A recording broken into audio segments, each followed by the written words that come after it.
अखंडमंडलाकारं व्याप्तं येन चराचरं। अभी की बात होती है ना। अखंडमंडलाकारं व्याप्तं येन चराचरं तत्पदं दर्शितं येन तस्मै श्री गुरुवे नमः।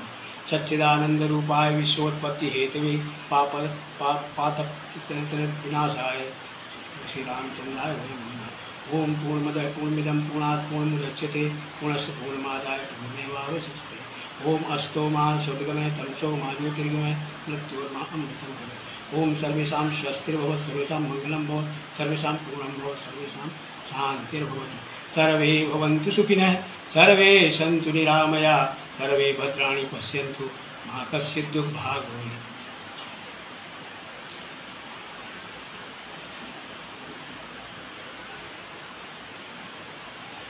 मैं कमलेश कुमार कचेर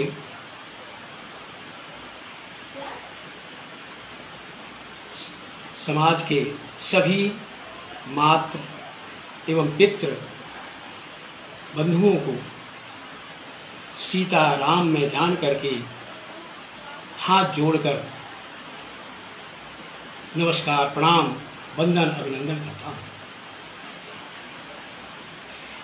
इस पावन पर्व में यह सावन का महीना शंकर जी के लिए समर्पित है, पवित्र महीना है। और इसमें इसके साथ सोने में सुहागा के रूप में अधिमास के रूप में श्री कृष्ण का माह पुरुषोत्तम जुड़ गया। पुरुषोत्तम माह अधिमास, इस तरह से यह महीना बहुत ही पवित्र और शुभकारी है। कोई भी काम इसमें किया जाए उससे बहुत पुण्य मिलता है। तो ये जो है, मैं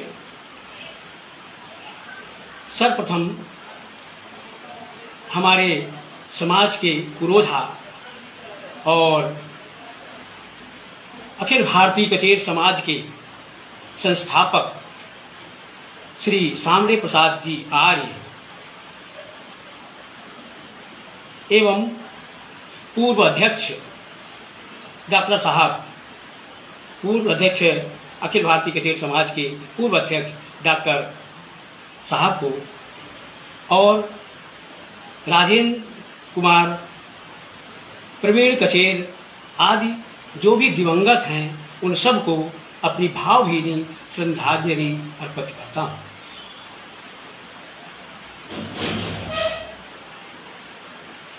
मेरा जन्म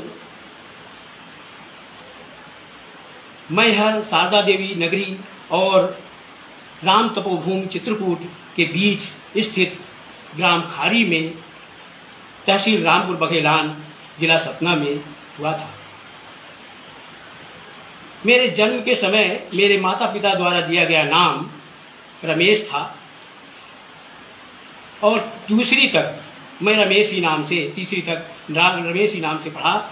और क्योंकि तीसरी की परीक्षा में नहीं दे पाया किसी कारण से, तो मेरा नाम गुरुजी ने बदल कर, पढ़ने में होशियार होने के कारण गुरुजी ने मेरा नाम बदल करके कमलेश कर दिया और मुझे डायरेक्ट चौथी में भर्ती कर दिया। इस तरह से मैं चौथी से मेरा नाम कमलेश कुमार हो गया। उन्होंने जन्मतिथि भी मेरी जो बनाई 10/1/57, तो ये उन्हीं की बनाई हुई जन्मतिथि है। 10/1/57 को मेरा जन्म उनके अनुसार, रिकॉर्ड के अनुसार हुआ है। मैं मेरी अध्ययन जो है प्राथमिक अध्ययन खारी गांव में हुआ।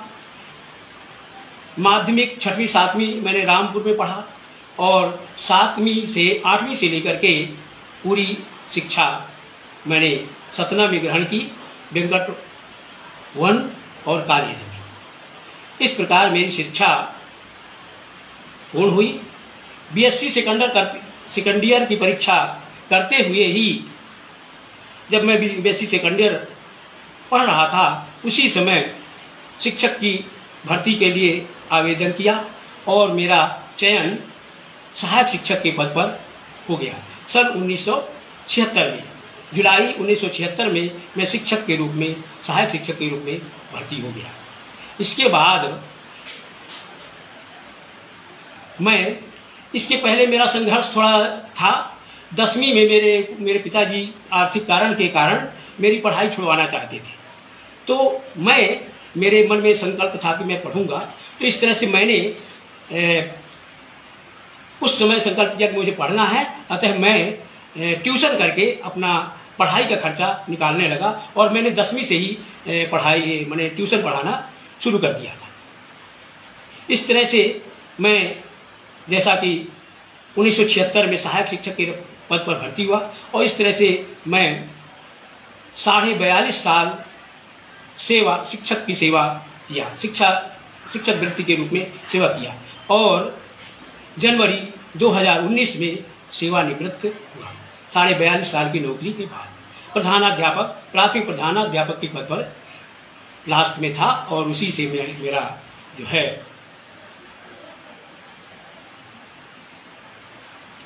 सेवानिवृत्ति हुई। मेरे परिवार के बारे में मेरे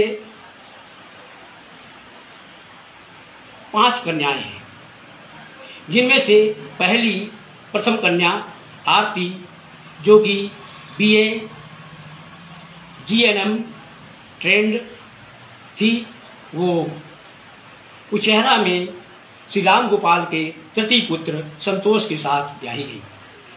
दूसरी पुत्री तुलसा कचेर जो MSc IT B.Ed है, वो उचेहरा के ही रहने वाले श्री राम खेलावन जी के सबसे छोटे सुपुत्र भानु प्रकाश जी को ब्याही गई। तीसरी पुत्री ने विवाह अभी नहीं किया। चौथी पुत्री काव्या कचेर वो BSc B.Ed और MA की परीक्षा इस समय दिया है, लास्ट में अभी परीक्षा देकर फुर्सत हुई है, रिजल्ट नहीं निकला। तो वो जो है श्रीमती उत्तरा जी वर्मा के छोटे सुपुत्र राहुल जी को ब्याही गई है।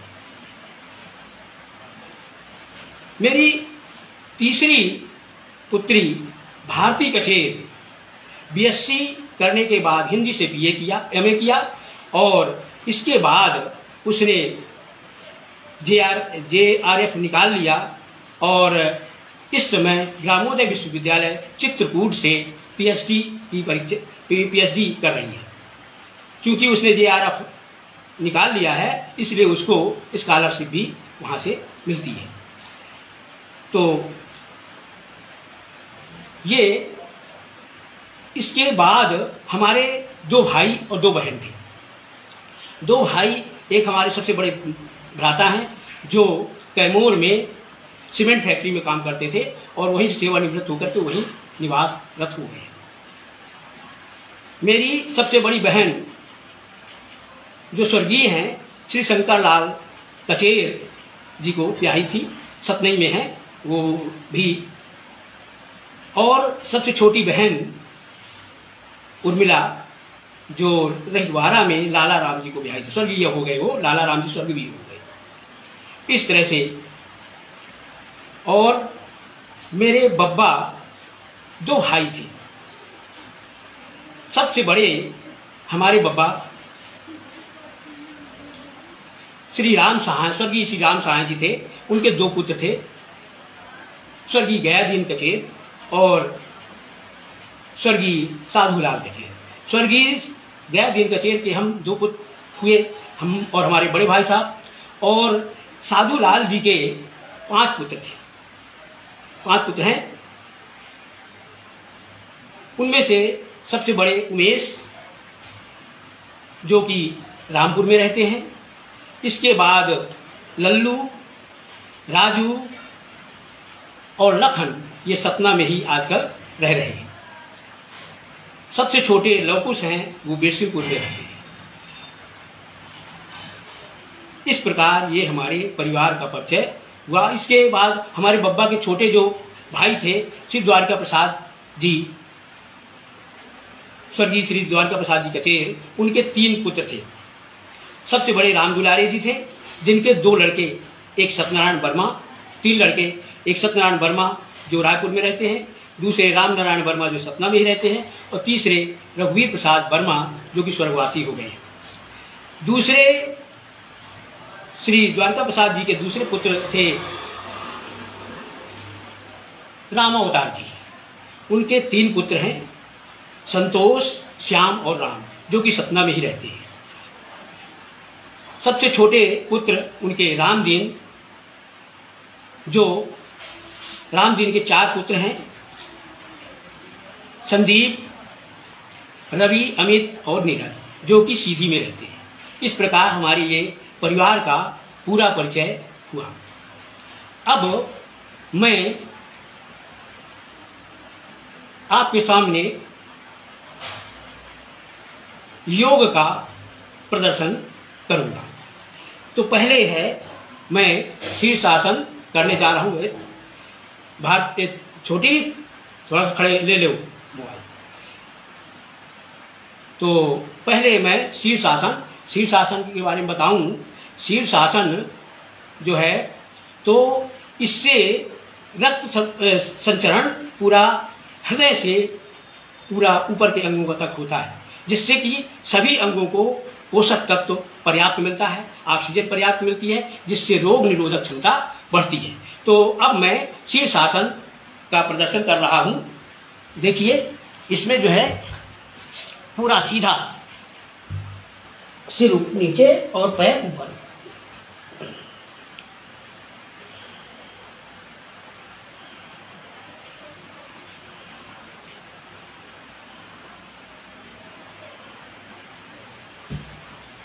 इसको 1 से 2 मिनट प्रतिदिन किया जा सकता है। इसके बाद मैं सूर्य नमस्कार में थोड़ा ले लो भारतीय प्रति। सूर्य नमस्कार में 12 चरण होते हैं, जिनमें से 5 चरण रिपीट होते हैं, 7 पोज होती है। तो इस तरह से पहला स्टेप है, उसमें समासन में खड़े होना। इसके बाद ये प्रार्थना की मुद्रा। दूसरा है हस्तोत्थान आसन, पीछे जाना है। तीसरा है हस्तपादासन। चौथा है वीरासन, ऊपर ले जाना है पीछे और बिल्कुल पंजा ऊपर रखा हुआ। इसके बाद पर्वतासन, ये इसके बाद प्रथम पोज। इसके बाद दूसरा है हस्तोत्थान आसन। इसके बाद पाद हस्तासन। तीसरा है वीरासन, इसमें बायां पैर पीछे। इसके बाद है पर्वतासन, अष्टांग प्रणाम, भुजंगासन। इसके बाद पर्वतासन अब रिपीट हो रहा है, वीरासन, हस्तपादासन और ये हस्तोत्थानासन, ये प्रार्थना की मुद्रा। इस तरह से ये 2 हो गए। अब मैं प्राणायाम की ओर चल रहा हूं। तो प्राणायाम में ये जो है पद्मासन है। पद्मासन में ये कहलाता है पद्मासन।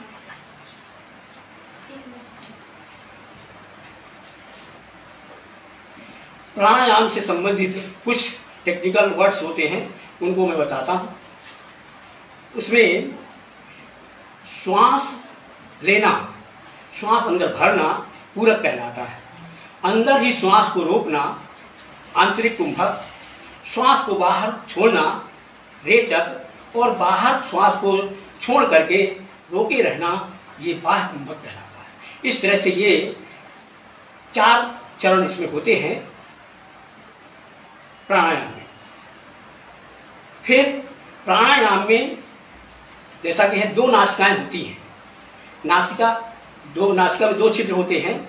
बाईं नासिका को चंद्रनाड़ी या इड़ा नाड़ी कहते हैं। दाएं छिद्र को पिंगला या सूर्य नाड़ी कहते हैं। बाईं नाड़ी ठंडी होती है और दाईं गर्म होती है। इस तरह से ये चंद्र और सूर्य नाड़ी होती है। इसके बाद इसमें अपने यहाँ 8 चक्र होते हैं, शरीर में 8 चक्र होते हैं जो ऊर्जा के केंद्र हैं और विभिन्न संस्थानों को ये ऊर्जा प्रवाहित करते हैं और उनको पुष्ट करते हैं। तो इसमें से पहला है मूलाधार चक्र। मूलाधार चक्र मल द्वार से 2 अंगुल ऊपर होता है, गुदा द्वार जिसको कहते हैं, पाइप कहते हैं, इस तरह से उसके 2 अंगुल ऊपर होता है, वो मूलाधार चक्र होता है। मूलाधार चक्र प्रजनन तंत्र को पुष्ट करता है। इसके बाद उससे 2 अंगुल ऊपर, माने 4 अंगुल ऊपर, उससे मूलाधार चक्र से 4 अंगुल ऊपर स्वाधिष्ठान चक्र होता है। स्वाधिष्ठान चक्र उत्सर्जन तंत्र को ऊर्जा प्रदान करता है, उसको पुष्ट करता है, ऊर्जा देता है। उत्सर्जन संतान माने किडनी और उससे संबंधित अंग। इसके ऊपर जाने पर मणिपुर चक्र होता है। मणिपुर चक्र पाचन संस्थान को ऊर्जा और पुष्ट ऊर्जा देता है और पुष्ट करता है। इसके बाद होता है अनाहत चक्र। अनाहत चक्र दोनों स्तनों के बीच में अनाहत चक्र होता है, जो कि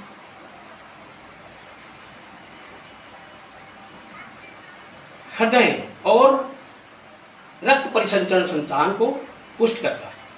इसके बाद आता है विशुद्धि चक्र। विशुद्धि चक्र कंठ में होता है, जो श्वसन तंत्र को नियंत्रित करता है, श्वसन तंत्र को ऊर्जा देता है।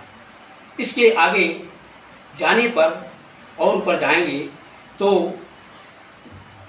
तालु में ललना चक्र या मनस चक्र होता है, जो अस्थित संस्थान को ऊर्जा देता है और उसको पुष्ट करता है। इसके बाद दोनों भूमध्य में आज्ञा चक्र होता है, जो समस्त नाड़ी तंत्र को प्रभावित करता है, नाड़ी तंत्र को पुष्ट करता है। इसके ऊपर सहस्त्रार चक्र होता है, जो अपना शिखा है उसी के पास होता है वो, और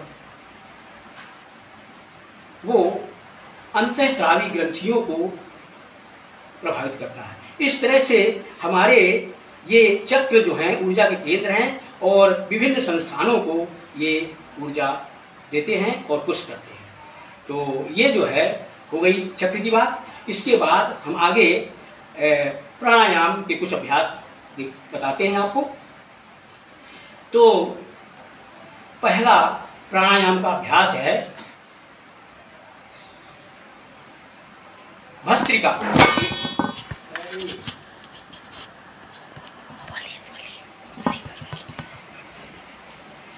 पहला प्राणायाम भस्त्रिका है। भस्त्रिका में गहरा श्वास लेना और गहरा श्वास छोड़ना। इससे क्या होता है, पूरा शरीर गर्म हो जाता है। ठंडी में यदि 5 मिनट करें तो इसमें पूरे शरीर से पसीना आने लगता है ठंडी में। तो इसको ठंडी में अधिक करना चाहिए, गर्मी में कम करना चाहिए। ये फेफड़े को मजबूत करता है और कफ विकार को दूर करता है। तो अब हम भस्त्रिका प्राणायाम करते हैं। इसमें पूरा श्वास लेना, पूरा श्वास छोड़ना होता है।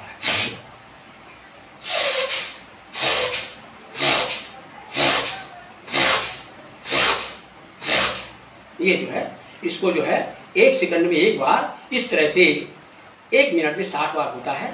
अब हमने इसको प्रदर्शित किया है, बाकी जो है इसको 1 मिनट कम से कम गर्मी में भी करना चाहिए, ठंडी में तो 5 मिनट करना चाहिए। इसके बाद है चंद्र नाड़ी प्राणायाम। चंद्र नाड़ी भेदी प्राणायाम में बाएं नासिका से श्वास लेना है और बाएं नासिका से श्वास छोड़ना है। तो इसको हम जल्दी जल्दी करेंगे, जिससे कि हमारे नासिका छिद्र ओपन हो जाते हैं, खुल जाते हैं, नहीं तो बंद रहते हैं। तो पहले हम जल्दी जल्दी करते हैं।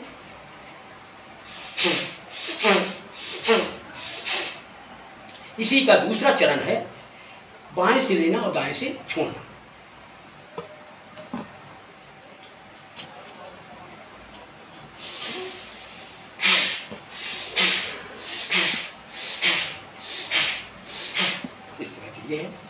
इसके बाद है सूर्य नाड़ी भेदी प्राणायाम। इसमें वही उसी का उल्टा, पहले हम इसको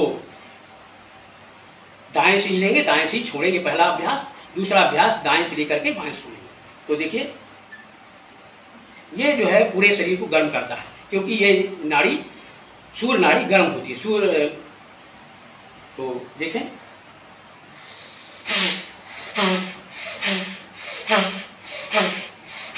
इसका दूसरा अभ्यास दाएं से लेना, बाएं से छोड़ना।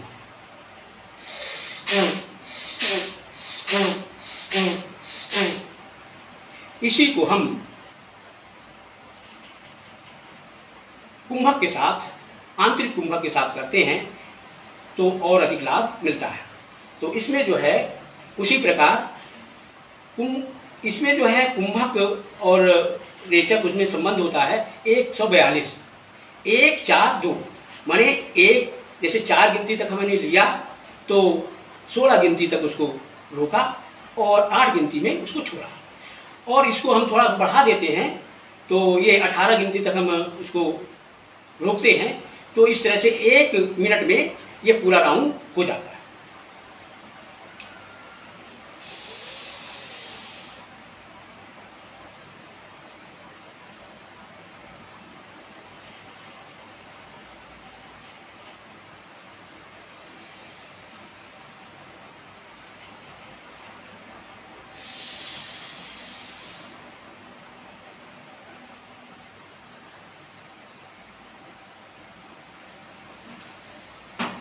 इसी का दूसरा चरण बाएं से लेना है, दाएं से छोड़ना है।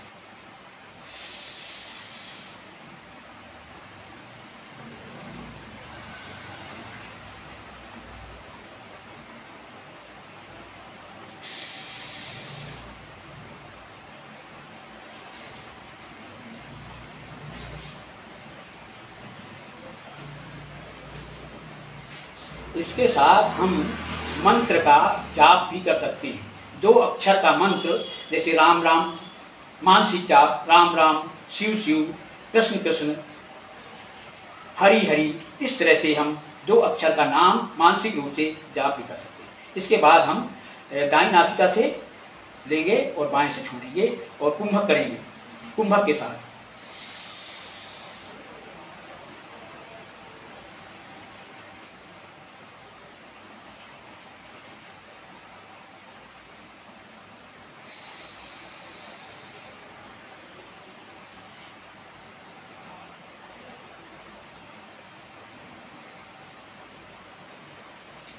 इसके बाद अनुलोम विलोम। अनुलोम विलोम भी 2 तरह से किया जाता है। एक कुंभक के साथ जब करते हैं तो उसको नाड़ी शोधन कहते हैं, और जब बिना कुंभक के करते हैं हम तो उसे अनुलोम विलोम कहते हैं। ये अनुलोम विलोम भी बहुत अच्छा प्राणायाम है। इसके द्वारा पूरी नस नाड़ियां शुद्ध होती हैं।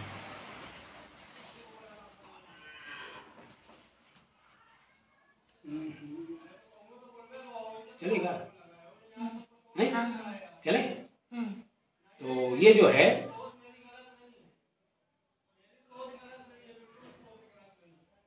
अनुलोम विलोम करते हैं। बाएं से लेना, दाएं से छोड़ना, दाएं से लेना, बाएं से छोड़ना, और इसमें 5 गिनती तक अंदर लेंगे, 5 गिनती तक बाहर छोड़ेंगे, फिर इससे 5 गिनती तक लेंगे और इसमें हम अपने छोटे मंत्र का जाप भी मानसिक रूप से करते जाएंगे। तो हम लेते हैं, बाएं शुरू करते हैं।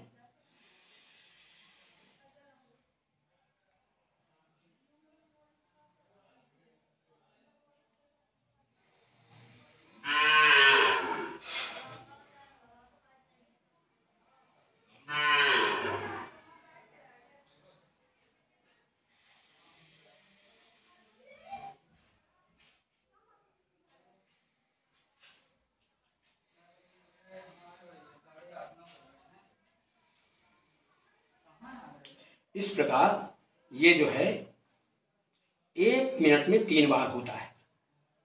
5 सेकंड में अंदर बाहर अंदर लेना, फिर 5 सेकंड तक बाहर छोड़ना, फिर 5 सेकंड तक अंदर लेना, फिर 5 सेकंड में बाहर छोड़ना। इस तरह से एक हुआ। अब ये 3 राउंड में 1 मिनट में 3 बार होता है। इसके बाद इसी को जब हम कुंभक के साथ करते हैं तो ये नाड़ी शोधन कहलाता है। तो इसमें जो है वही 4 गिनती तक अंदर लेंगे और 18 गिनती तक उसको रोकेंगे और फिर 8 गिनती तक उसको छोड़ेंगे। तो बाएं से शुरू करते हैं नाड़ी शोधन भी।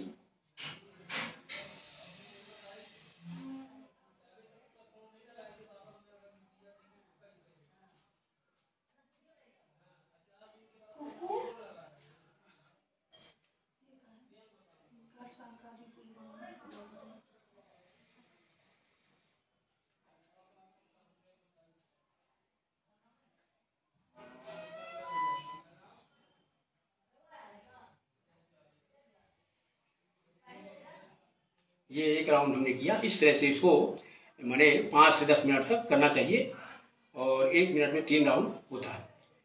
इस तरह से अब ये हो गया नाड़ी शोधन और अनुलोम विलोम प्राणायाम। इसके बाद भ्रामरी। भ्रामरी में श्वास अंदर भर के और गुंजन के साथ रेचक किया जाता है और इसमें ध्यान हमारे सहस्त्रार चक्र में रखते हैं। ध्यान को सहस्त्रार चक्र में रखते हैं और श्वास भर के ये जो है अंगूठे से दोनों छोटे नाक कान को बंद कर लेते हैं और श्वास भरते हैं और गुंजन के साथ बाहर निकालते हैं।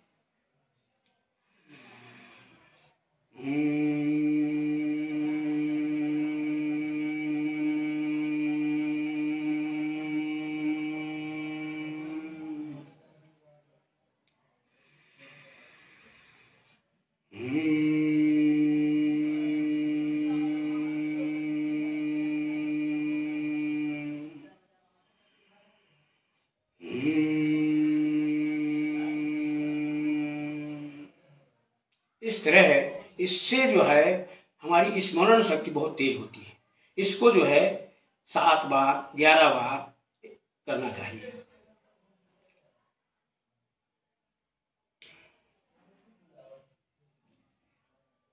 अब इसके बाद हम आसन में पुनः आते हैं। तो पहले लेट करके कुछ आसन बताते हैं हम, जिनसे पूरे शरीर की एक्सरसाइज होती है। पहले उल्टा लेट करके ऐसे, ये हाथ को पूरा आगे खींचना है, पैर को पीछे खींचना है। ये मकरासन का पहला अभ्यास है। फिर इसके बाद इसको ये दूसरा अभ्यास मकरासन का। इसमें घुटनों को मोड़ करके नितंब में टक्कर देना, एक एक करके, फिर दोनों पैर से एक,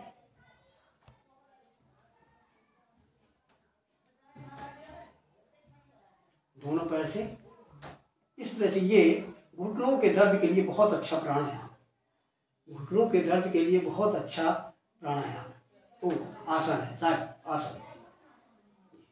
इसके बाद इसी में है भुजंगासन। भुजंगासन के 4 चरण हैं। इनमें से पहला ये है श्वास भरते हुए ऊपर, इसके बाद हाथ को ऐसे करके दूसरा स्टेप, श्वास को भरते हुए ऊपर, श्वास को इतनी छोड़ते हुए नीचे, श्वास को भरते हुए ऊपर, श्वास को छोड़ते हुए नीचे। फिर इसके बाद तिर्यक भुजंगासन। इसमें पीछे एड़ी को देखना है, दूसरी तरफ से पीछे एड़ी को देखना है। ये इसके बाद इसी का चौथा अभ्यास, माने आगे से पूरा उठा देना। इसके बाद है इसी में शलभासन। इसी लेट में करके शलभासन है। इसमें बाएं जंघा को, बाएं पैर को पूरा उठाना है, दायां पैर पूरा जमीन पर। एक दूसरा चरण, दाएं पैर को ऊपर, बाएं पैर को नीचे। अब दोनों पैरों को ऊपर उठाना है। तीसरा स्टेप, दूसरा स्टेप। फिर तीसरा है दाएं हाथ को आगे और बाएं पैर को ऊपर। इस तरह से इसी में अगला स्टेप उल्टा, बाएं हाथ को आगे और दाएं पैर को ऊपर। इसी का चौथा अभ्यास है, दोनों तरफ से उठाना है। ये चौथा अभ्यास है। उसी में धनुरासन है।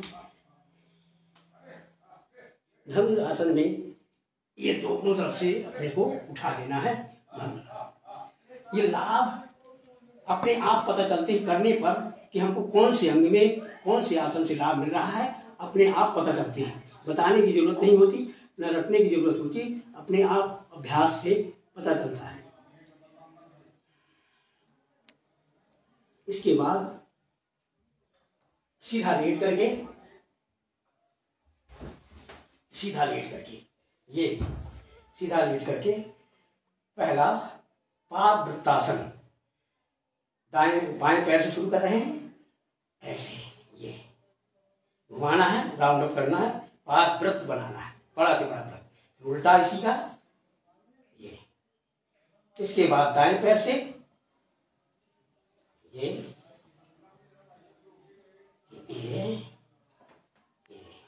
इसके बाद दोनों पैर से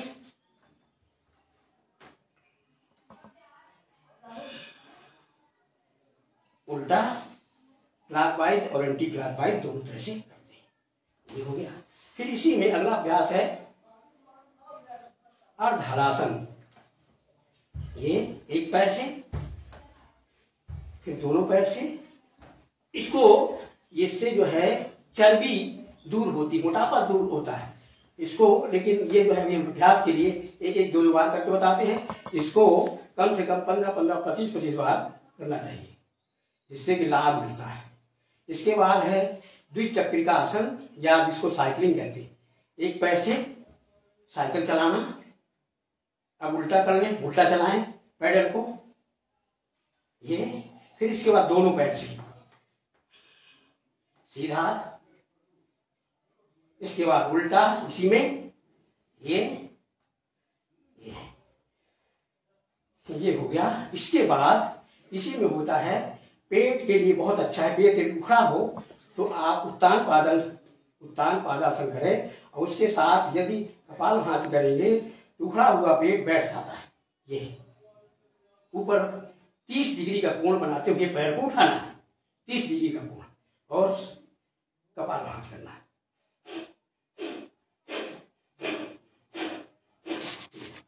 इसके बाद इसको दोनों पैरों को आगे नितंब के पास लाना है और दोनों हाथों को फैला लेना है, और अपोजिट साइड, पैर जिस तरफ जाएंगे उसके अपोजिट साइड गर्दन जाएगी।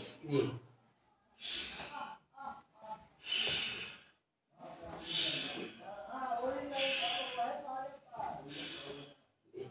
इसी में दूसरा स्टेप है, पैर को 1 फुट का फासला लेकर के यही करना है, दाएं बाएं। जब दाएं पैर जाएंगे तो सिर बाएं जाएगा, इस तरह से अपोजिट साइड।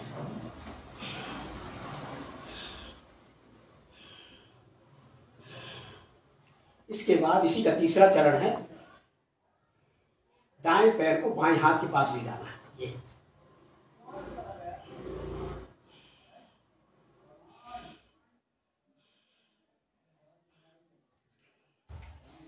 इसके बाद बाएं पैर को दाहिने हाथ के पास, और गर्दन अपोजिट साइड में, गर्दन अपोजिट साइड में है, हथेली को देखना है।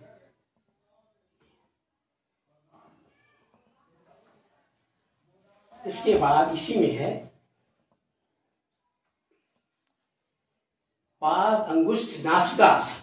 इसमें जो है पैर को मोड़ करके नासिका के पास लाना है, अंगूठे को नासिका से टच करना है।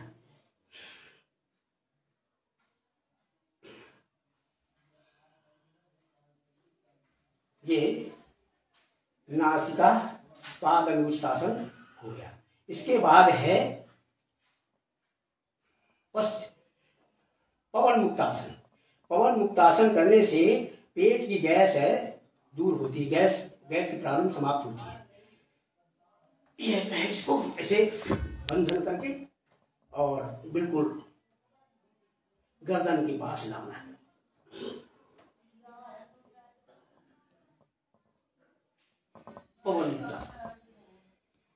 ये हो गया। इसके बाद है इसी में स्कंधरासन इसको कहते हैं, या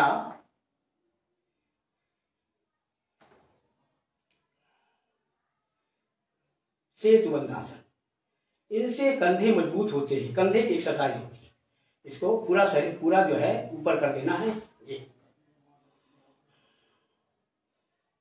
इसी में यदि हम कपालभाति प्राणायाम करते हैं तो हमारे गर्दन की भी एक्सरसाइज होती है, और जो गर्दन में थायराइड नामक ग्रंथि होती है वो भी एक्टिवेट होती है। इस तरह से हम इसको कुछ देर तक करते हैं, 1 से 2 मिनट। आसन का समय है 2 मिनट, 1 से 2 मिनट। इसके बाद है चक्रिकासन, चक्रासन। चक्रासन इसमें जो है पूरा बीच वाला हिस्सा ऊपर ले जाते हैं।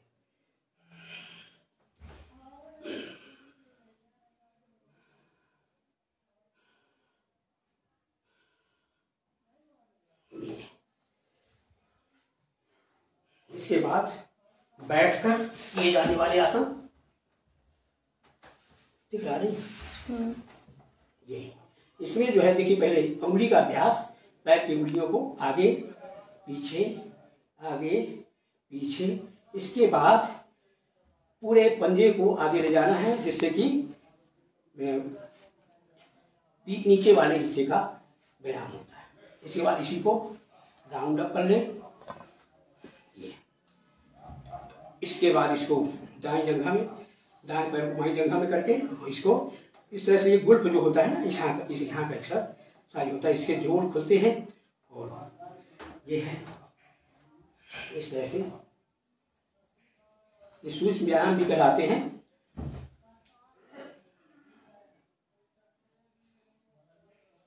इनको करने से दर्द और गैस जो रहती है वो ठीक निकल जाती है और दर्द नहीं होता।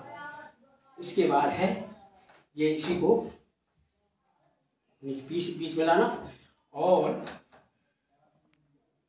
तितली आसन, बटरफ्लाई।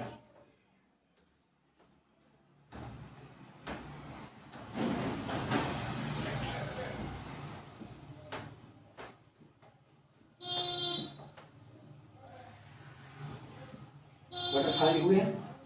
इसके बाद अब इसी में स्थित कोणासन ऐसे होता है। ये सब मोटापे को दूर करने के लिए अधिक अभ्यास इसका करना पड़ता है। ये जो है चक्की आसन। पहले गांव में औरतें चक्की चलाती थी तो उनकी कमर को भी नहीं दर्द करती थी। ये कमर के लिए बहुत अच्छा है चक्की आसन।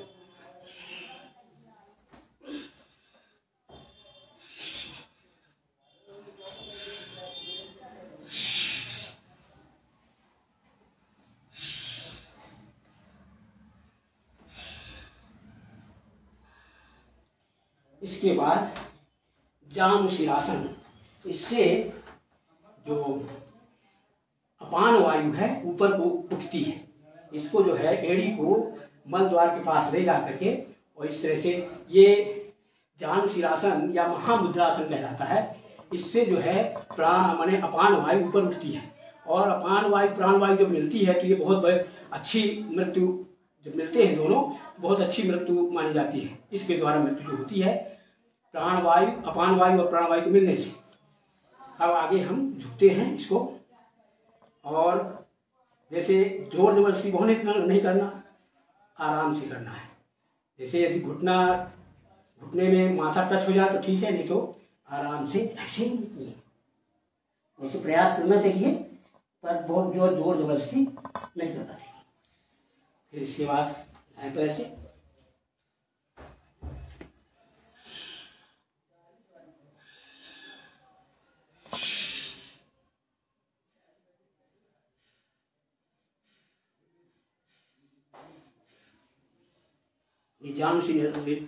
जानुशिरासन कहलाता है या महामुद्रासन। इसके बाद है वक्रासन। वक्रासन में इसको ऐसे छूना है, यदि टच हो जाता है ठीक है, नहीं तो इतना भी ठीक है। अपोजिट साइड में रहता है, गर्दन इधर और जिस तरफ पैर उठा उसी तरफ गर्दन रहे और एक पैर सीधा रहता है। इससे पेट की अच्छी एक्सरसाइज होती है। इसके बाद दूसरे पैर से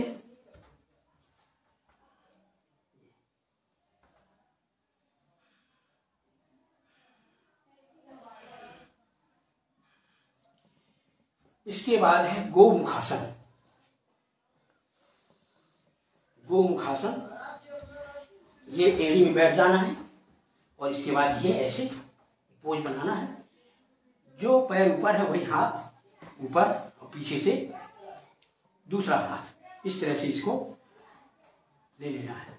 ये जो है पूरा देखिए इस तरह से। ये इसमें जो है यदि हम प्राणायाम के साथ इसको करते हैं, कपालभाति प्राणायाम के साथ करते हैं, तो इससे किडनी के समस्त रोग ठीक होते हैं। यहाँ तक कि पथरी भी धीरे धीरे गल करके और निकल जाती है। इस तरह से ये पहला इधर से और दूसरे पैर तरफ से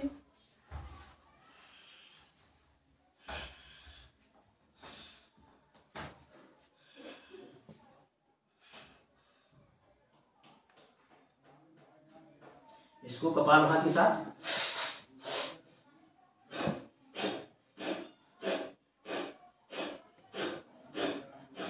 इसको कपालभाति और वो उसके साथ भस्त्रिका प्राणायाम के साथ भी किया जा सकता है और काफी लाभ मिलता है।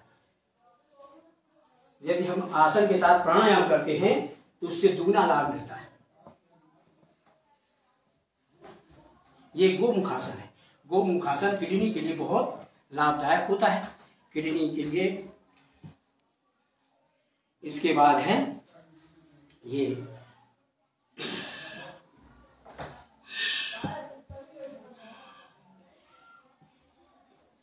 पद्मासन बैठ करके पीछे से नमस्कार करना। देखिए इस तरह से ये जो है हाथ जोड़ करके ये पूरा पीछे ले जाना है। ये बिल्कुल हथेली मिल जाए, कितना अच्छा, बिल्कुल एकदम एक्सरसाइज अच्छी होती है। अच्छा, ये बिल्कुल ऊपर तक ले जाना है, जहां तक ऊपर जा सके, बिल्कुल पूरा हथेली मिल जाए। इसके बाद आगे से नमस्कार। ये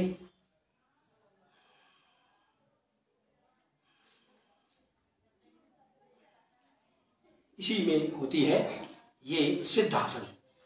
बाएं हाथ को नीचे और दाएं हाथ को ऊपर। ये सब आसन जो है ये ध्यान मुद्रा, ध्यान के लिए आसन है, बहुत अच्छे आसन ये सिद्धासन। सिद्धासन ध्यान के लिए बहुत अच्छा आसन है। इसके बाद है योग मुद्रासन। इसमें जो है हाथ पीछे करके और सिर को पूरा आगे ले जाना होता है। ये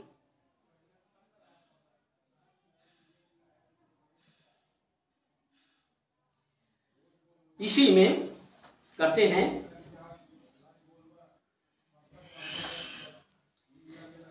पद्मासन के साथ मयूरासन।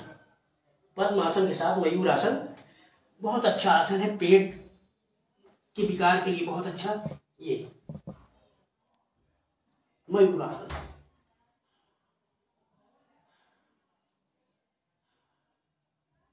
पद्मासन के साथ मयूरासन।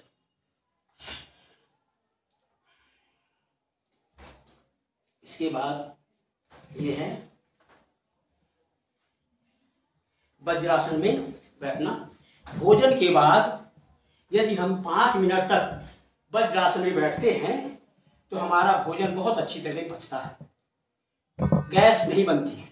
यदि हम 5 मिनट प्रतिदिन भोजन के बाद 5 मिनट बैठ जाएं इस आसन में तो भोजन हमारा आसानी से पच जाता है और गैस जो होती है वो निकल जाती है। तो ये है वज्रासन। यही एक आसन है जो भोजन के बाद जिसमें बैठा जाता है। आगे इसी में सुप्त वज्रासन। सुप्त वज्रासन से कमर की अच्छी मालिश होती है। देखिए सुप्त वज्रासन। सुप्त वज्रासन, गर्दन को थोड़ा सा नीचे झुका करके और इस तरह से पोज बनाते हैं।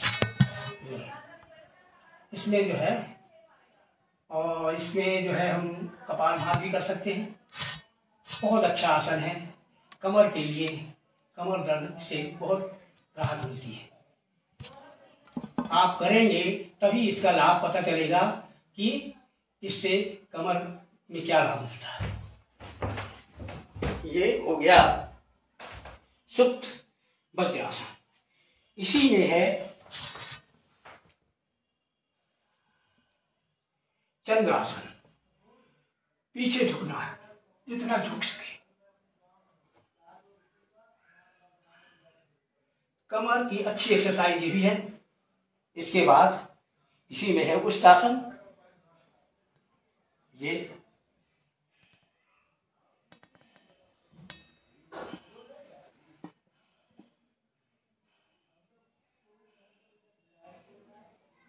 ये हो गया उष्टासन। इसके बाद शुगर के लिए, शुगर पेशेंट के लिए बहुत अच्छा आसन है ये मंडूकासन। यदि इसको 5 मिनट 10 मिनट डेली किया जाए तो शुगर का मरीज दवाई लेने से बच सकता है और स्वस्थ हो सकता है। इसमें क्या होता है कि यहाँ पर हमारे नाभि के पास पैंक्रियाटिक ग्रंथि होती है जिससे इंसुलिन हार्मोन निकलता है। तो प्राकृतिक रूप से इंसुलिन का स्रावण उचित ढंग से होने से माने शुगर का नियंत्रण हो जाता है। तो इसको हम आगे झुक करके ऐसे मुट्ठी बांध करके और यहाँ रखते हैं और आगे झुक करके और कपालभाति के साथ इसको करने से बहुत लाभ मिलता है। देखिए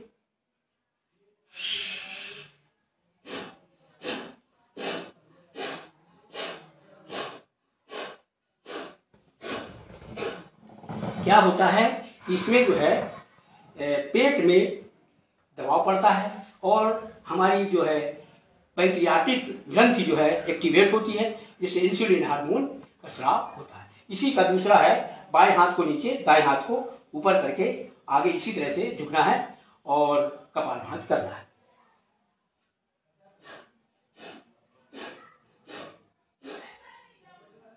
इसके बाद दाएं हाथ को नीचे बाएं हाथ को ऊपर।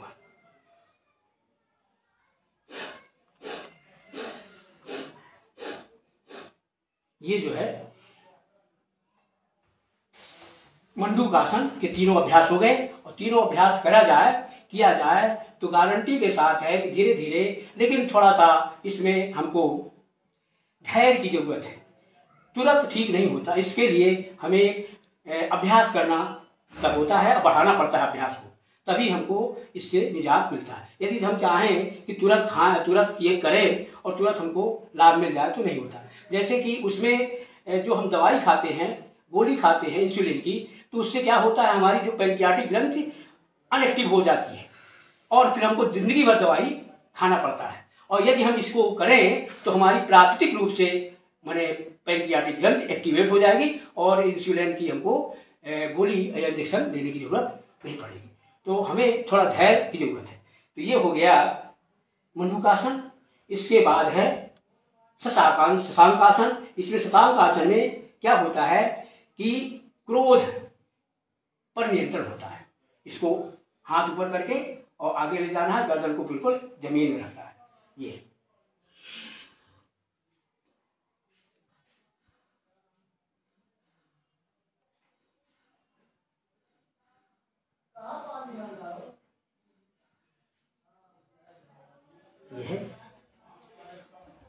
अब इसी में थोड़े से व्यायाम हैं, थोड़े से सूक्ष्म व्यायाम कहना चाहिए जो हर अंगों के हैं। हमारी समय के साथ साथ हमारे हर अंगों की इम्यूनिटी पावर घटती जाती है।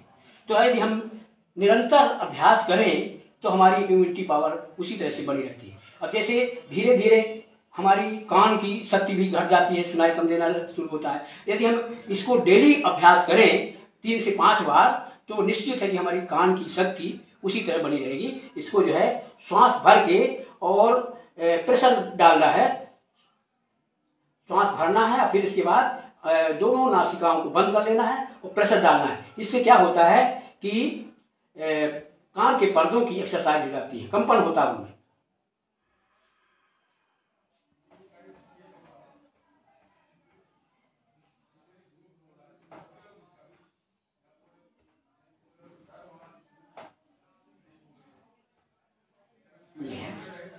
इसको 3 से 5 बार करना है। और इसके साथ जैसा कि हमने कहा, हर एक्सरसाइज के साथ हम मंत्र का जाप भी कर सकते हैं। जैसे गिनती करते हैं उसी के साथ साथ राम, हरि, कृष्ण, 2 अक्षर के नाम ओम का माने पाठ है, माने जाप भी कर सकते हैं।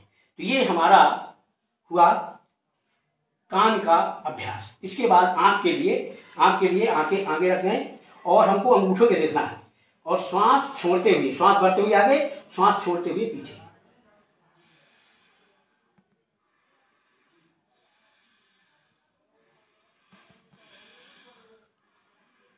ये जो है पहला अभ्यास हो गया। दूसरा, श्वास भरते हुए ऊपर, श्वास छोड़ते हुए नीचे।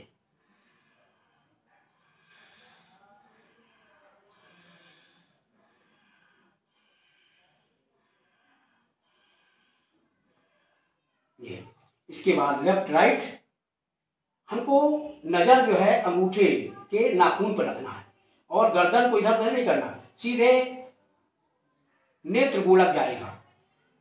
नेत्र गोलक का एक्सरसाइज होता है ये। इसको भी 5 से 10 बार ऐसे करना चाहिए। फिर इसके बाद इसको राउंड अप करना है, क्लॉकवाइज,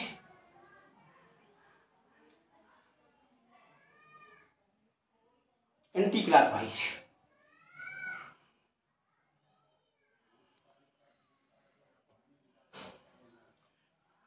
इसके बाद हम देखते हैं कि कुछ दिनों बाद जैसे जैसे अवस्था आती है तो बहुत से लोगों को गर्दन में पट्टा बच जाता है। तो गर्दन को पट्टे से बचाने के लिए हमने गर्दन का भी 5 अभ्यास प्रतिदिन करना चाहिए।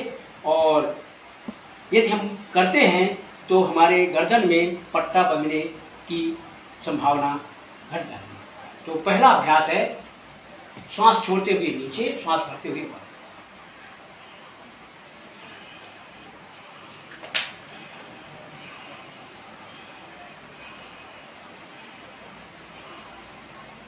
इसके बाद लेफ्ट राइट,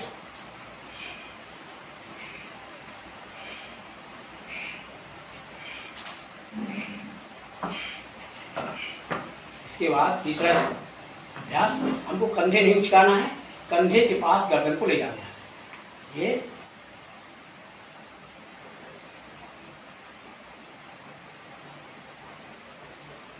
इसके बाद इसी का चौथा अभ्यास राउंड अप करना है, क्लॉकवाइज और एंटी क्लॉकवाइज।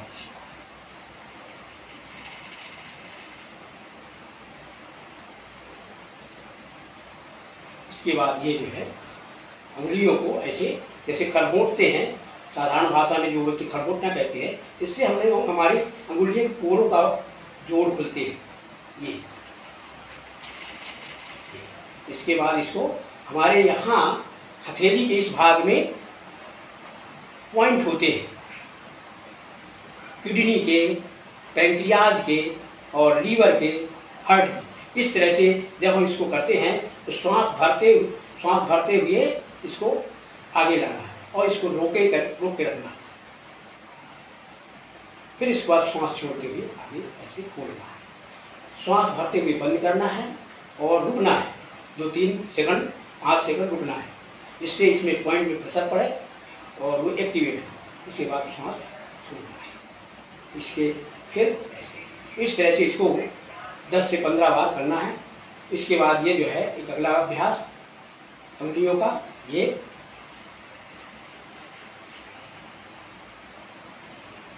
इसके बाद मणिबद्ध का अभ्यास, ये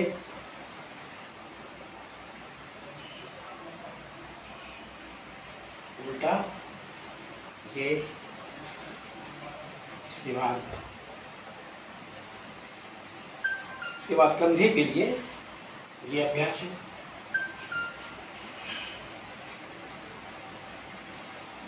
कंधे के लिए ही दूसरा अभ्यास ये है।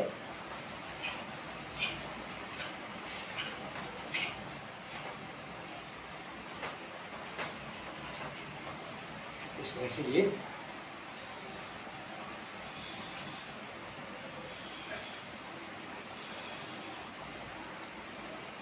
इसके बाद सिर की मालिश, एंटी प्रेशर करना है। सिर कभी नहीं दर्द करेगा यदि आप सवेरे कर लेते हैं तो पूरे दिन के लिए फुर्सत हो जाएगी।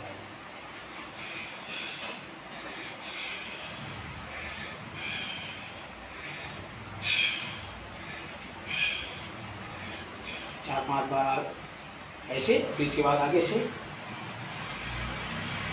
इसके बाद पीछे से, इसके बाद ऊपर से। इस तरह से ये हमारे लगभग सभी अंगों का अभ्यास हो गया। अब इसके बाद हम शांति पाठ, आसन के प्राणायाम के बाद शांति पाठ भी करना चाहिए।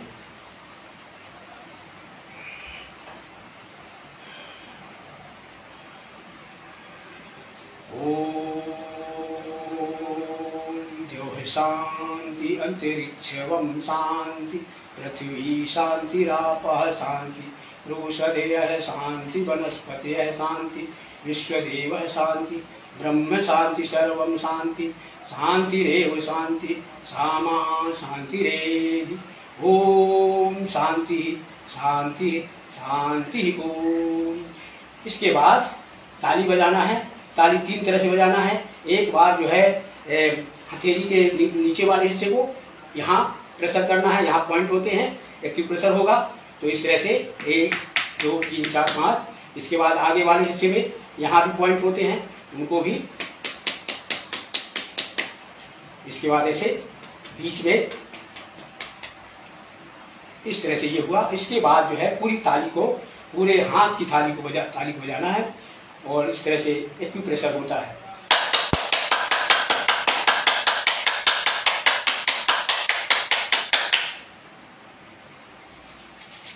गरम गरम हथेली आंखों में।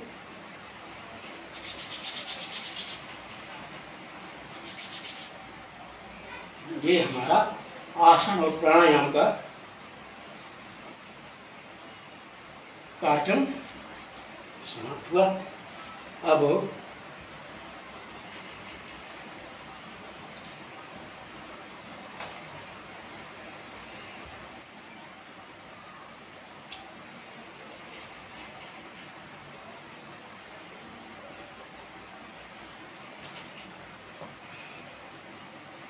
मैं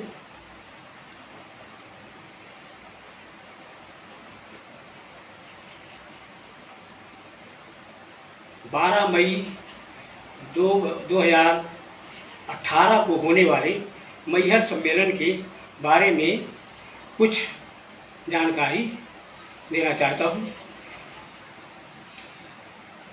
बहुत ही अभूतपूर्व और एक अपने आप में एक रिकॉर्ड बनाने वाला वह सम्मेलन हुआ था, जिसमें 64 युवक युवतियों का विवाह हुआ और दानदाताओं ने दिल खोल करके हर तरीके से दान दिया। हर तरीके से अलग अलग जोड़ों को दान देने वाले भी बहुत से, और सामूहिक माने चंदा देने वाले ही बहुत चंदा आया, बहुत अधिक चंदा आया। लेकिन कुछ अव्यवस्थाएं हुई, बहुत अधिक अव्यवस्थाएं हुई, सही बात है, इसके लिए हम क्षमा चाहते हैं। पर ये जो है बहुत सारी, उसमें ये भी हुआ कि रिकॉर्ड तोड़ दिया। इतने विवाह आज तक किसी भी सम्मेलन में नहीं हुए। तो उसमें जो है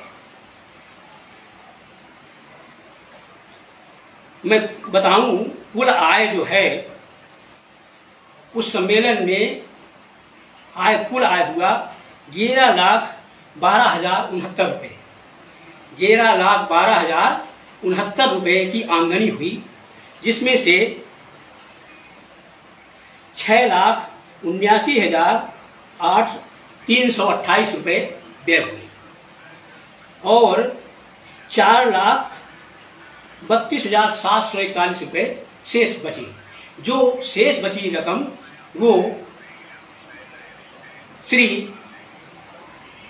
गोकर्ण प्रसाद उर्फ शीतल प्रसाद तोमर भुलवारा और स्वर्गीय श्री सुरेश प्रसाद तोमर अमरपाटन और शिवदास बांधी के नाम से बैंक में शीतल के बताए उनके अनुसार जमा है। इसमें आय व्यय विवरणिका छपवाने में 32,000 रुपये खर्च किए गए, पर उस 32,000 का कोई उपयोग नहीं हुआ।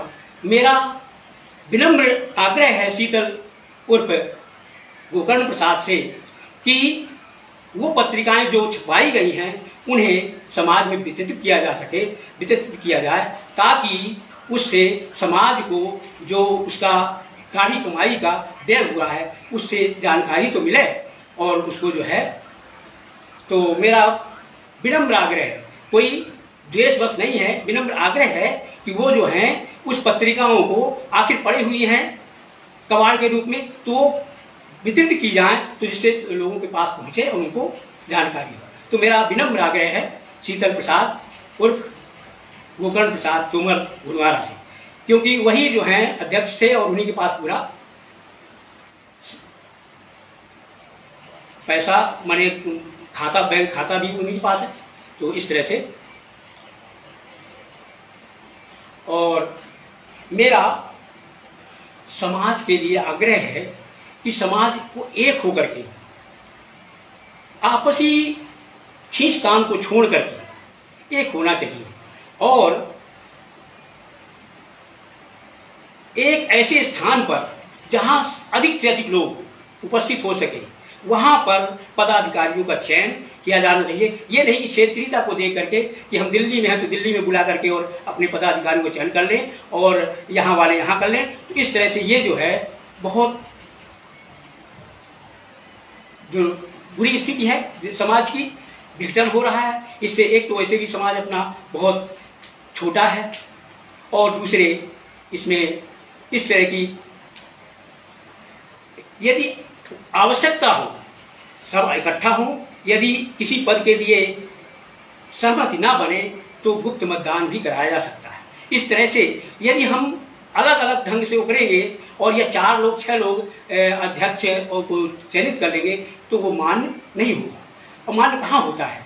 इसीलिए उसके लिए हमें अधिक से जितने अधिक उसमें चुनाव में भाग लेंगे उतने ही अधिक हमारे संगठन मजबूत होगा। इस तरह हमारी विचारधारा है, हमारा व्यक्तिगत विचार है कि इस तरह का किया जाए, माने ऐसा स्थान और समय चयन किया जाए जिससे अधिक से अधिक लोग मतदान में या अपनी संगठन के चुनाव में अपनी सहभागिता प्रकट कर सकें। इसके बाद अगला है, हमने रामायण में पढ़ा है कि रूप नाम के अधीन होते हैं, रूप नाम के अधीन होते हैं।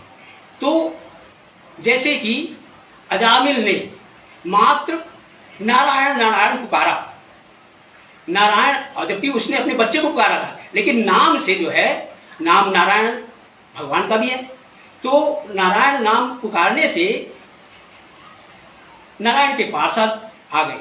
वो कब पुकार रहा था? जब उसको जो है यमदूत जो है उसको ले जाने के लिए आए थे। वो यमदूत जब ले जाने के लिए आए थे तो भयभीत होकर उनसे अपने बच्चे का नाम लिया नारायण नारायण। तो उनका नारायण जो है तो ईश्वर का भी नाम है। तो उनके दूत आ गए और उनको जो है यमदूतों से छुड़ा करके स्वर्ग को ले गए। इसी तरह से एक और घटना है, द्रौपदी ने चीर हरण के समय कृष्ण कृष्ण पुकारा और कृष्ण जो है आकर के साड़ी में समाहित हो गए। इस तरह से हमने देखा कि रूप नाम के अधीन होता है। नाम जब हम लेते हैं, ऐसा कहा भी गया है कि राम से बढ़ करके राम का नाम है, राम से बढ़ करके राम का नाम है। तो नाम जो है अधिक महत्वपूर्ण होता है। नाम लेते ही रूप अपने आप आ जाता है, लेकिन रूप को हम लें तो नाम पता नहीं चलता। तो ये संबंध हम उससे वो करते हैं कि हमारा समाज जो है, समाज में तरह तरह के उपनाम लिखे जा रहे हैं, समाज में तरह तरह के उपनाम लिखे जा रहे हैं, जिससे हमारे समाज का की संख्या बहुत कम और निरंतर कम होती जा रही है। लगता है कि कुछ समय में ये कचेर शब्द ही समाप्त ना हो जाए, क्योंकि आज जो है हम देख रहे हैं कि लोगों का आकर्षण दूसरे उपनामों पर बहुत अधिक जा रहा है। तो अब यदि हमारा दूसरे उसमें जा रहा है तो हमको वहां महत्व नहीं मिलेगा, इसलिए कि हम उसमें महत्व नहीं पाएंगे, हमको महत्व इसी अपने जात में ही मिलेगा। कहा भी गया है कि ताकि महिमा ना घटी पर घर गए रहीम, जाय समानी उदज में गम गंग नाम भय थी।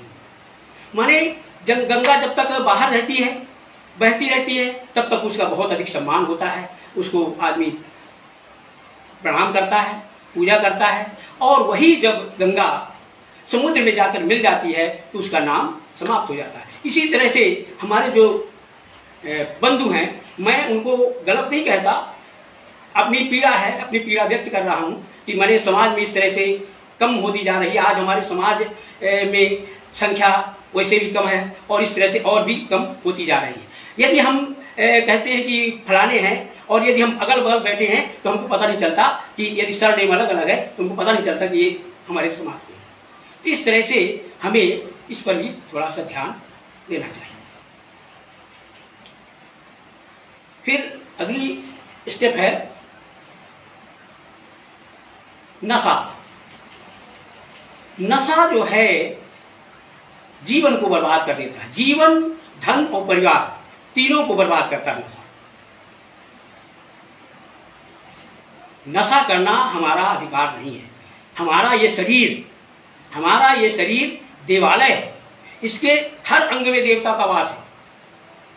पैर में विष्णु जी का, हाथ में इंद्र का, और इसी तरह से बुद्धि में ब्रह्मा, मन में चंद्रमा, आंख में सूर्य, माने हर अंग में देवताओं का वास है। इस तरह से हमारा ये जो शरीर है वो देवालय है, और इसे हम शराब पी के सुरालय बना देते हैं, गुटखा खा के, नशा करके रोगालय बना देते हैं, और इसी तरह से मांस मंदिर का सेवन करके कब्रिस्तान बना देते हैं, जो कि ये उचित नहीं है। हमें समाज ने, ईश्वर ने पैदा किया मनुष्य के रूप में, तो हमें अपने कर्तव्यों का अच्छी तरह से पालन करना चाहिए और नशा बिल्कुल नहीं करना चाहिए। नशा मुक्त जीवन व्यतीत करना चाहिए। मैं स्वयं बताऊं, मैं जब बचपन में तो पढ़ाई लिखाई के समय कुछ ऐब हो गए थे तो पीता था, सिगरेट भी पी लेता था, बीड़ी पी लेता था, शराब कभी नहीं पिया, बीड़ी सिगरेट पी लेता था। और जब सर्विस में आया तो गांव के लोगों के संपर्क में रहा, तो वो जैसे मध्याह्न भोजन में मध्याह्न समय हमें तो भैया चित्रकूट में था, रजौला के पास हमारी फर्स्ट पोस्टिंग हुई थी, तो वो जो है तंबाकू अलग दे, सुपारी अलग दे, कत्था पान अलग अलग दे, और इस तरह से खाने की आदत पड़ गई। तो वो तंबाकू खाने की आदत हमारी लगभग 20 साल रही, और हम छोड़ना चाहे भी तो नहीं छोड़। लेकिन क्या होता है कि ये जो नशीली चीजें हैं वो दिमाग में ग्रंथि बना लेती है और उसके बिना आदमी बेचैन हो जाता है। पर इसके लिए दृढ़ इच्छा शक्ति की बहुत जरूरत होती है। ये दृढ़ इच्छा शक्ति है तो हम शराब और सब व्यसन को छोड़ सकते हैं। तो हमारे भी इसमें ये आया कि हमारी मैंने घुटने और कमर में बहुत दर्द होता था, हमसे नुहते लचकते नहीं बनता था, यदि हम आगे झुकना चाहें तो झुक नहीं पाते थे, इतना अधिक दर्द रहता था। तो उस समय हमने डॉक्टर बनर्जी थे हनुमान चौक में, उनसे दवा लिया। तो उन्होंने पहचानते थे, उन्होंने कहा कि महाराज साहब आप तंबाकू खाते हैं, हमारी दवाई जब तक चलती है तो आप इसको बंद रखिए, तो आपको काफ़ी लाभ होगा। तो हमने जो है वही किया। मैंने जो है एक तो दवाई में उन्होंने जो भी डाला हो, तो हमको 15 दिन तक दवाई रही, 15 दिन तक कोई खाने की इच्छा नहीं हुई तम्बाकू। फिर इसके बाद हमने संकल्प लिया कि हमको तंबाकू छोड़ना है। तो उस समय हम क्या करते थे, कोई ना कोई, देखिए नशा का कोई ना कोई विकल्प होना चाहिए और हल्का हो, तो वो जो है धीरे धीरे वो छूट हो जाता है। तो हमने जो है उसके लिए जेब में लौंग रखना शुरू कर दिया, और ठंडी का सीजन था तो लौंग जो है उस समय 8-10 हो जाए, जैसे तंबाकू की तरफ लगती थी 5-6 बार तंबाकू खा लेते थे, उसी तरह से 8-10 बार लौंग खाते थे। और इस तरह से हमारा जो है लौंग जो है खाना धीरे धीरे मैंने तंबाकू को छुड़वा दिया और धीरे धीरे लौंग भी छूट गई। आज की स्थिति में हमें कोई भी ऐब नहीं है, कोई भी व्यसन नहीं है। चाय भी नहीं हम पीते, कभी भी नहीं चाय पीते। हमारे वैसे जो है हम पतंजलि से जुड़े हुए हैं, पतंजलि का हमने कैंप अटेंड किया 7 दिन का, तो वहाँ वैसे भी बाबा रामदेव जी का आदेश था कि कोई भी चाय और कोई भी व्यसन ना किया, व्यसन मुक्त जीवन जिए। तो इस तरह से हमारी कोई भी आदत नहीं है, हम बताएं। और इससे जो है हम बताएं, प्राणायाम से हमें इतना लाभ हुआ है, अपने बताते हैं, हमको छींक आती थी, ऐसी छींक, एलर्जिक प्रॉब्लम, बार बार छींक आवे, 8-10 छींक आवे, फिर इसके बाद बंद हो जाए, फिर आधा घंटा 1 घंटा बाद फिर छींक आवे। इस तरह से ये जो है बिना हमने दवा के इसको ठीक किया। बवासीर था हमको, चड्डी गीली हो जाती थी, सफेद पानी निकलता था, लेकिन इसी को हमने आज तक, हमारी 66 साल की अवस्था है लिखे के अनुसार, 66, वैसे तो हमको हमारे ख्याल से 66 से अधिक होगी, 67-68 होगी, पर लिखे के अनुसार हमारी 66 साल की अवस्था है। आज तक हमने एलोपैथी दवाई नहीं ग्रहण किया, ना ही हमने किसी अस्पताल में एडमिट हुई आज तक हमारी ये जो है। तो हम जो है क्या है, हमको भी सर्दी जुकाम होता है, ऐसी बात नहीं कि सर्दी जुकाम नहीं होता, लेकिन हम सर्दी जुकाम की दवा अपने आप करते हैं। हमारे यहाँ लहसुन, अदरक और प्याज, ये बहुत अच्छी एंटीबायोटिक है, बहुत अच्छी नेचुरल एंटीबायोटिक है। इनके द्वारा सर्दी हो तो आप लहसुन खा लीजिए कच्ची, लेकिन लहसुन के साथ कुछ न कुछ खाना चाहिए, क्योंकि लहसुन में एसिटिक सल्फ्यूरिक एसिड बहुत उसमें होता है, तो उसके साथ कुछ न कुछ खाना चाहिए, नहीं तो फिर वो झिल्ली को गला देता। तो ये जो है माने सर्दी के लिए, खांसी के लिए अदरक है, बहुत लाभ करता है। और खांसी के लिए एक अड़ूसा होता है, अड़ूसा आप लोग जानते हो न जानते हो, नदी के किनारे अक्सर मिलता है, यहाँ उचेहरा में नदी के किनारे, यहाँ नागौद में नदी किनारे। तो ये जो है पूरा कड़ू होता है, पूरा पेड़ नीचे से ऊपर तक, और फूल भी इसका कड़ू होता है, सफेद सफेद होता है फूल। तो इसका जो है रस यदि शहद के साथ ले लिया जाए तो समझ लीजिए सूखी कफ ढीली हो जाती है और कफ रोग ठीक हो जाता है, खांसी ठीक हो जाती है। इसका हमने स्वयं उपयोग किया है।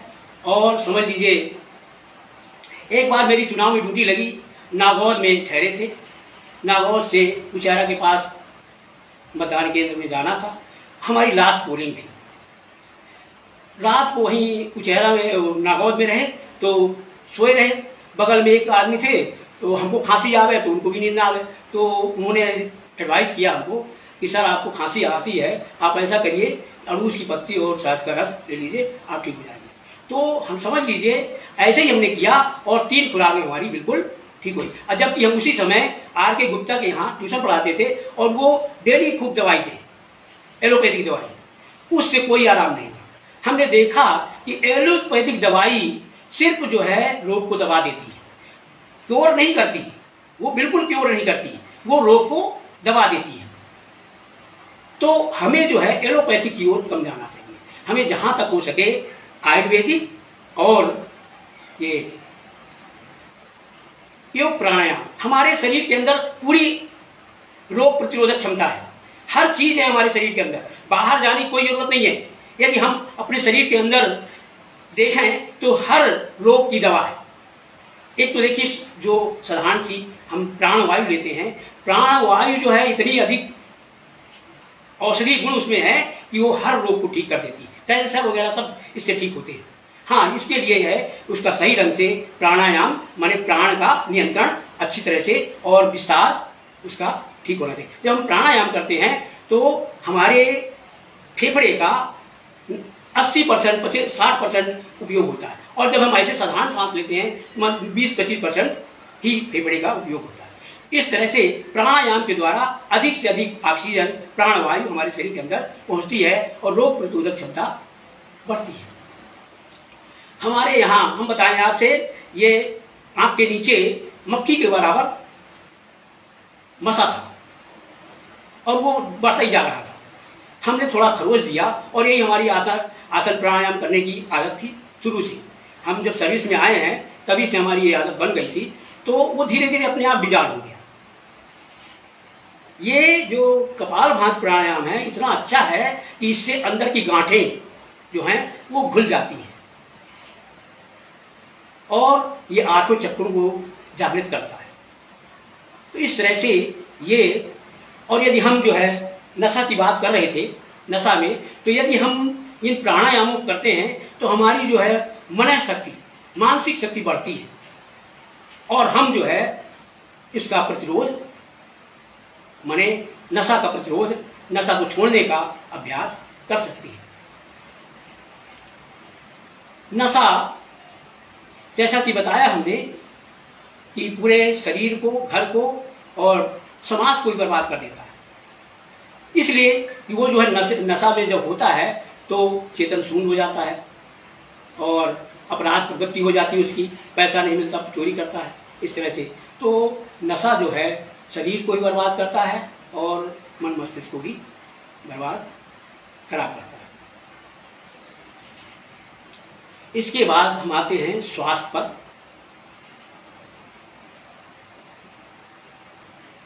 स्वास्थ्य जो है हमारे आयुर्वेद के अनुसार जो त्रिदोष हैं, त्रिदोष वात पित्त कफ, ये त्रिदोष कहलाते हैं। इन्हीं त्रिदोषों का असंतुलन होना यही रोग का कारण होता है। वास्तव में देखा जाए तो एलोपैथिक जो है, एलोपैथिक वो कारण पर नहीं जाती, वो माने सिम्पटम से जाती है, जो लक्षण होते हैं उन पर जाती है। और ये अपना आयुर्वेद जो है वो जड़ से समाप्त करता है किसी भी रोग को। तो ये एलोपैथिक दवाइयां सिर्फ रोग को दबाती हैं और ये जो है जो आयुर्वेदिक होती हैं वो रोग को जड़ से ठीक करती हैं। हमारे जैसा कि हमने कहा कि स्वास्थ्य जो है त्रिदोष का सम यदि हो जाए, वात पित्त कम कफ सम हो जाए, हमारी जठराग्नि उपयुक्त हो, सम हो जाए और मल त्याग मूत्र त्याग सामान्य हो तो हम स्वस्थ होते हैं। अन्यथा यदि वात पित्त कफ ये असंतुलन में है तो हम रोगी हो जाते हैं। इनको रोग से मुक्त होने के लिए एक तो पहले हमने बताया जैसा कि प्राणायाम, यदि हम प्राणायाम और आसन करते हैं तो हमारे अधिकांश रोग अपने आप भाग जाते हैं। इसके बाद स्वास्थ्य के लिए स्वास्थ्य के 3 आधार स्तंभ माने गए, आहार, निद्रा और ब्रह्मचर्य। आहार ऋत भुक मित भुक और माने ऋतु के अनुसार भोजन करना चाहिए, थोड़ा भोजन करना चाहिए और हितकारी भोजन करना चाहिए। ऋत भुक मित भुक और हित भुक, इस तरह से भोजन का ये हित भुक माने क्या है, जो हमारे शरीर के लिए अच्छा हो। माने ये नहीं कि माने जैसे तली भुनी चीजें जब हम खा लेते हैं तो यही रोग का जड़ होती। बाहर की चीजें खाते हैं, बर्गर है, पिज्जा है, ये जो सड़ी चीजें हैं ये खाने से, और ये जो जंक फूड है ये खाने से हमें अधिक रोग होते हैं। इसलिए हमको जो है इन आहारों से बचना चाहिए और जो हमारा शुद्ध सात्विक आहार है उसे हमें लेना चाहिए, जिससे कि हम स्वस्थ रह सकते हैं। और आहार का समय भी जो है सुबह 10 9-10 बजे, 10 बजे 11 बजे तक कर लेना चाहिए। और रात का भोजन बहुत लेट नहीं करना चाहिए, 7-8 बजे भोजन कर लेना चाहिए, तो हमारा पाचन अच्छी तरह से होता है और हम रोग से दूर रहते हैं। फिर है इसके बाद निद्रा।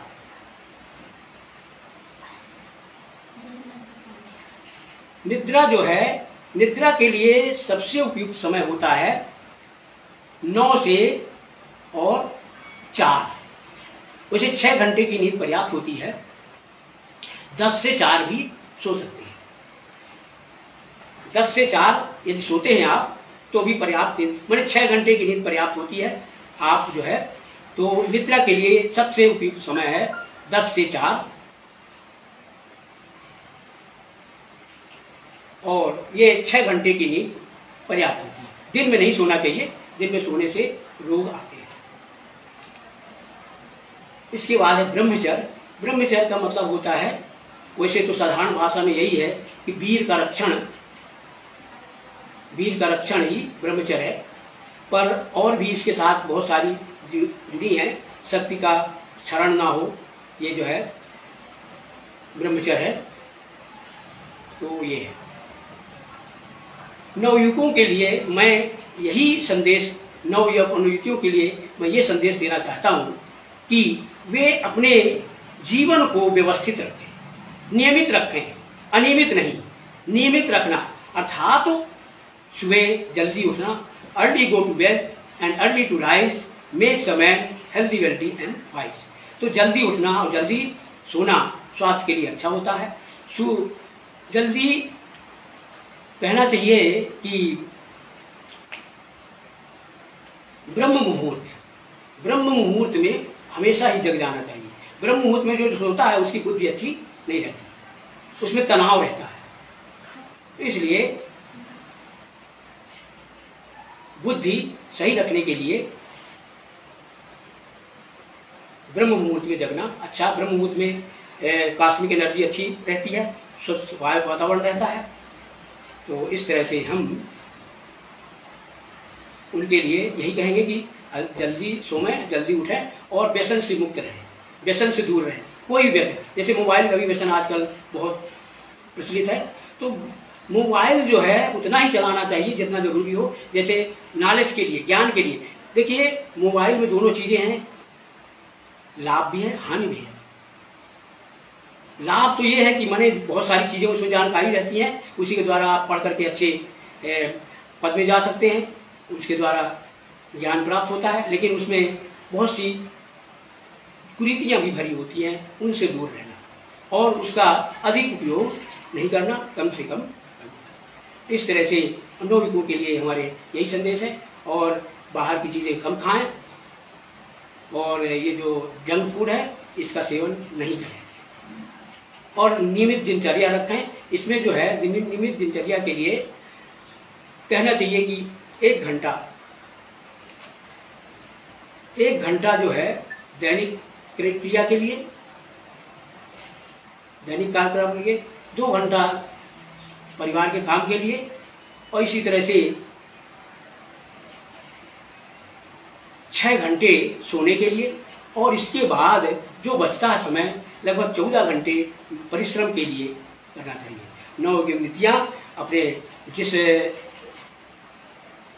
कंपटीशन की तैयारी कर रहे हैं उसमें तैयारी करें और ताकि सफलता प्राप्त हो। वैसे मनुष्य में अपार शक्ति होती है, लेकिन उसका मनुष्य उपयोग नहीं कर पाता। देखिए हम देखते हैं कि विकलांग लोग कैसे कैसे पद में चले जाते हैं। क्यों चले जाते हैं? क्योंकि उनमें जो है शक्ति है, शक्ति में है, लेकिन सब कोई उस शक्ति को उभार नहीं पाता। जैसा कि शिक्षा के संबंध में कहा भी गया है, education is the manifestation of perfection already in man. माने मनुष्य में पूरी पूर्णता है, वो उसमें ब्रह्म को प्राप्त करने की शक्ति है, ब्रह्म प्राप्त करने की, ब्रह्म का सानिध्य प्राप्त करने की शक्ति है। पर वो जो है अपनी शक्तियों को पहचानता नहीं, ना ही उजागर करता है। तो पूर्णता है उसमें, तो शिक्षा उसे वही कहते हैं, वो उसको माने प्रकटीकरण करती है। माने मनुष्य में निहित पूर्णता को प्रकटीकरण का नाम ही शिक्षा है। आज हमारी शिक्षा वास्तव में बहुत भटकी हुई है। हमारे सिर्फ सूचनाओं का आदान प्रदान करवाती है, सूचनाओं का संग्रह करवाती है, बाकी हमारे जो है मानसिक आत्मिक विकास नहीं करती। जैसा कि एक महात्मा गांधी जी ने परिभाषा दी इसकी, education is the development of body mind and Saul, माने साउल माने आत्मा, आत्मा का विकास भी शिक्षा के अंदर होना चाहिए, जो कि आज हमारे शिक्षा में आत्मा का विकास के लिए कोई वो नहीं किया है। भी योग शिक्षा में जोड़ी भी गई है, लेकिन उसका विशेष रूप से उस पर जोर नहीं दिया जाता। ना तो शिक्षक की जोर देते और ना ही शासन इस पर ध्यान देता कि मैंने उस पर वास्तव में क्या होता है कि जो परीक्षा में सब्जेक्ट होते हैं उन्हीं की तैयारी लड़के करते हैं, उन्हीं की टीचर भी करवाते हैं, क्योंकि इसको परीक्षा से अलग रखा गया है। हालांकि शिक्षा में इसको जोड़ा गया है योग शिक्षा को। यदि योग को भी परीक्षा से जोड़ दिया जाए तो निश्चित ही योग भी लोग करने लगेंगे, शिक्षक करवाएंगे और छात्र योग भी करने लगेंगे। तो इस तरह से अब मैं सभी श्रोताओं को जो लाइव मेरा देख रहे हैं उनको धन्यवाद करते हुए, और शायद समय अधिक हो गया है, मैं अपना लाइव यहीं से समाप्त करता हूँ। जय हिंद, जय भारत।